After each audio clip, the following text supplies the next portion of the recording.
paano at ano ang naging dahilan ng unti-unting pagkasira ng relasyon na ito?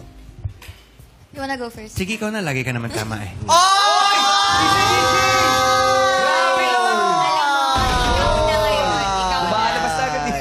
Alam mo yan ang kagandahan sa joke. Actually, yan po yung rason. Yung nasasabi mo yung gusto mong sabihin ng kunyari, nagbibiro ka. Ngete. Diba? Ayan po, first reason kung ba't kami nag-break kasi ganyan siya. Alin ganyan? Yung Malakas mga pilosopo asar. or mapang-asar? Malakas Ano ba? Charot lang. Sa sino talaga magkakwento? Ako na lang, nabasa ko profile. nabasa mo! Ano ba nangyari? Sila, si DJ, Sige, ikaw na. ikaw DJ, ikaw na. Ako, hindi, sige lang po. Si Hindi Mio. ka kasi sure. Sino ba na lang? Sino nakipaghiwalay? Ito, Mutual ako yung po nag-bring up pero it was mutual. Yeah, mutual kasi syempre pag-uusapan nyo. Pero kaninong idea yung mag-usap tayo kasi gusto ko na maghiwalay? Yes. It was yours. Sa akin po. So, Okay. bakit mo gustong makipaghiwalay? Na, at the time po kasi na yun, I felt I was drained na.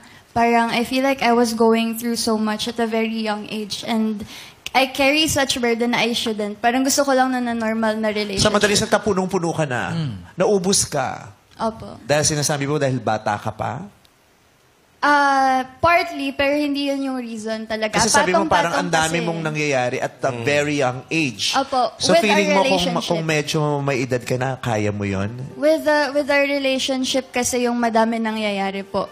Which is sa akin, being with someone na mas matured sana sa akin, you're mas older, I don't have to worry about things like that anymore sana. Yeah, pero you mentioned at a very young age. So feeling mo may dahilan yung bata ka pa kaya hindi mo kinaya yung mga nangyayari sa'yo. So kung ikaw ay mas matanda na, mas kaya mo, meron din ba, may dahilan ba yung age o... Siguro if I was older po, medyo mas nagkaroon akong patience with him. Ayun. So may bearing yung age sa mga pinagdaan? Meron po. So may pagkakataon bang hindi kayo nagkakaintindihan dahil sa mga ginagawa mo sa edad mong yung 27?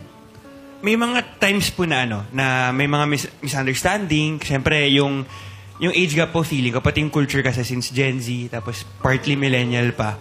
So may mga bagay na hindi na maintindihan parehas. May mga times na may ginagawa siya na hindi ako makarelate. May mga instances na busy ako sa work. Tapos, yung feeling ko po feeling ko hindi niya naiintindihan, parang walang worth yung magkwento ko.